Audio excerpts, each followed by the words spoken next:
xog ay sirdoonka soo dusiyeen dhaqdhaqaaqyo ciidan iyo go'aamo degdeg ah oo heer hoggaan sare ah ayaa isku mar u soo wada baxaya. warbixinno cusub ayaa muujinaya in hoggaanka ugu sarreeya ee Iiraan uu qaaday tallaabooyin cabsi leh oo loogu diyaar garoobayo xaaladda ugu daran. gantaalo la tijaabinayo, hawada oo la xiray, ciidamo la abaabulayo iyo quwadaha waaweyn ee caalamka oo safafkooda isku diyaarinaya ayaa ah sawirka dhabta ah ee farshaxanka ka bixinaya xaaladda bariga dhexe. gobolka oo dhan waxa uu muuqdaa mid taagan kala bayr halis ah oo u dhaxeeya cadaadis iyo cabsi. su'aalaha ugu waaweyn ee taagan ayaana ah sidee ayay Iiraan ugu diyaar garowday duulaanka la saadaalinayo? maxay yihiin gantaalada Shiinaha ee la geeyay Tehraan? Mareykanka muxuu qorsheynayaa? waa maxay doorka Ruushka? su'aalahaas iyo kuwo kale ayaan kaga jawaabeynaa tabinteennan Tafaftir Media oo aan si gundheer ugu faaqidayno tallaabooyinkan iyo macluumaadka ku xeeran. soo dhawaada. waa hagaag mar kale kulan wanaagsan. haddii ay tahay markaagii ugu horreysay ee aad daawanayso Tafaftir Media, waxaan kaa rajaynayaa inaad ka mid noqoto bahda nagu xiran, saaxiibada la wadaagto, isla markaana aragtidaada aad dhiibato. aan toos u abaarno tabinteenna. dhaqdhaqaaqyo aad u culus oo cabsi leh ayaa gilgilay gudaha Jamhuuriyadda Islaamiga ah ee Iiraan, iyadoo tallaabooyin degdeg ah la qaaday si loo xaqiijiyo sii socoshada awoodda haddii ay dhacdo xaalad amni oo halis ku ah waddanka. warbixinno laga soo xigtay ilo sare iyo warbaahin caalami ah ayaa sheegaya in hogaamiyaha sare ee Jamhuuriyadda Islaamiga ah ee Iiraan, Ayatollah Ali Khamenei, uu bixiyay amarro sir ah oo lagu diyaarinayo silsilad mas'uuliyiin ah oo heerar kala duwan leh si loo buuxiyo jagooyinka bannaanaan kara ee military iyo siyaasadeed. hogaamiyahan 86 jirka ah ayaa lagu soo warramayaa inuu ku jiro heegan buuxa, isla markaana uu ka fogaaday isticmaalka telefoonada iyo qalabka elektarooniga ah si looga hortago in goobtiisa la ogaado. waxa uu sidoo kale amar ku bixiyay in 4 bedel loo magacaabo jago kasta oo xasaasi ah si nidaamku u sii shaqeeyo xitaa haddii hogaamiyayaal sare la waayo, la qaarajiyo ama isgaarsiintoodu go'do. heerka ugu sarreeya golaha khubarada ee hoggaanka ayaa la siiyay 3 magac oo sir ah oo culimo sare ah, kuwaas oo noqon kara musharaxiinta bedelaya hoggaanka waddanka haddii uu dhinto ama uu awoodi waayo inuu xilkiisa sii guto. siyaasiga khibradda leh ee aadka ugu dhow hoggaanka waddanka ee Ali Larijani ayaa loo xil saaray inuu si kumeel gaar ah u hogaamiyo dalka haddii ay dhacdo dagaal ballaaran oo lagu hoobto ama dil lagula kaco hoggaanka sare ee waddanka. Larijani ayaa hadda maamula golaha amniga qaranka iyo golo cusub oo difaac qaran ah, iyada oo la siiyay awood ballaaran si loo hubiyo sii jiritaanka nidaamka. isla waqtigaas xiisaddu waxay gaartay heerkeedii ugu sarreeyay. warar ayaa sheegaya in madaxweynaha Mareykanka Donald Trump uu qiimeynayo doorashooyin military oo ay ku jiraan bartilmaameedyo sare oo Iiraan ah. dhankeeda laakiin Tehraan waxa ay kaga jawaabtay tijaabooyin gantaalo ballaaran, hawada oo la xiray iyo abaabul military oo ka socda gacanka. dunida oo dhan waxay isweydiinaysaa yaa bilaabaya rasaasta koobaad.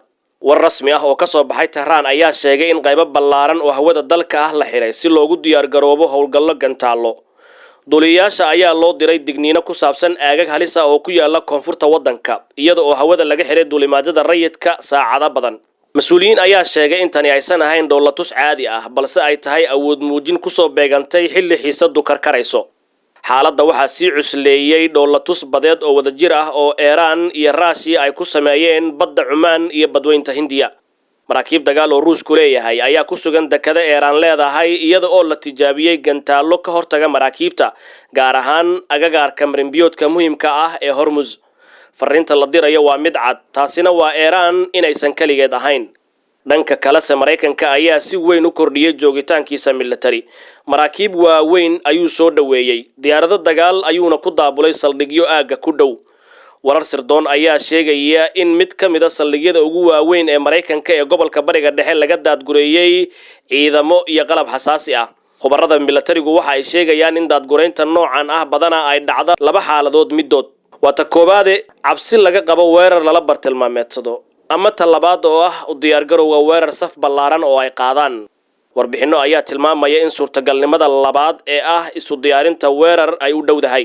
warbixinno sirdoon ayaa sidoo kale muujinaya in Shiinaha Iiraan ay siisay nidaamyo difaac iyo gantaalo horumarsan. waxaa ka mid ah gantaalo ka hortaga maraakiibta oo xawaaro sare leh iyo nidaamyo difaac haweed oo awood u leh inay la socdaan diyaaradaha casriga ah. hadafka ayaana lagu sheegay inuu yahay in la xoojiyo awoodda Iiraan ee ka hortaga maraakiibta dagaal ee Mareykanka, loona bedelo gacanka meel halis ku ah ciidan shisheeye inay soo galaan. xaalad kale oo muran dhalisay ayaa ah wadahadallo u dhexeeya Mareykanka iyo Iran kuwaas oo lagu sheegay inay yeesheen muuqaal military. wararku waxay tilmaameen in taliyaha ciidamada Mareykanka ee gobolka uu si toos ah uga qayb galay wadaxaajoodka, taas oo khubaro badan ku sifeeyeen fariin cadaadis ah. mas'uuliyiin Iiraaniyiin ah ayaa arrintan ku tilmaamay wadahadal lagu qabanayo hooska hanjabaad military inuusan noqon karin mid miro dhal ah. haddaba maxay ka dhigan tahay xaaladan marka la eego dhammaan dhacdooyinkan? diyaargarow hoggaan oo qarsoodi ah, abaabul military oo ballaaran, iskaashi caalami ah, daadgurayn saldhigyo iyo wadahadallo cadaadis leh, waxaa muuqata in gobolka uu ku sugan yahay marxalad aad u xasaasi ah. si kastaba falanqeeyayaal badan ayaa aaminsan in inta badan tallaabooyinkan ay yihiin istaraatiijiyad cabsigelin iyo ka hortag ah, halkii ay si toos ah uga dhignaan lahaayeen dagaal soo dhawaaday. bariga dhexe waxa uu haatan taagan yahay isgoys isku xiraya laba waddo dagaal iyo isku dhac, ama mid cadaadis iyo hal siyaasadeed. maalmaha iyo toddobaadyada soo socda ayaana go'aamin doona jihada ay xaaladdu u weecato. Tifaftir Media waxay sii wadaysaa la socodka dhacdooyinkan iyo tallaabooyinka ku xeeran. adigana noo reeb aragtidaada adigoo ka ra'yi dhiibanaya su'aasha ah: ma u aragtaa in xaaladdu u socoto dagaal mise waa awood muujin siyaasadeed oo kaliya? intaanu dib u kulmayno, waa Abubakar Maxamed oo idin leh ha mogaanin inaad ku soo biirto kanaalkeena Tifaftir Media. nabad iyo warsan.